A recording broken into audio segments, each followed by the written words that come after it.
அரசியல் வரலாற்றிலேயே பாஜக போன்ற ஒரு பெரிய ஊழல் கட்சியை யாரும் பார்க்க முடியாது. என்னடா இது இப்படி சொல்றான்னு நீங்க நினைக்க வேண்டாம். 2014 ஊழல்ன்ற விஷயத்துல தானே அவங்க அரசாங்கத்துக்கு வந்தாங்க.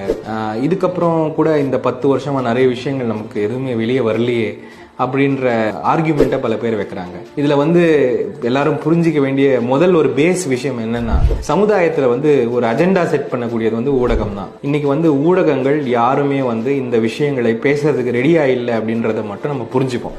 இந்த கான்டெக்ட்ல இருந்து நீங்க பாருங்க. அது இல்லாம இவருடைய மாடல் ஆஃப் ஊழல் என்னன்றது நம்ம புரிஞ்சுக்கணும்.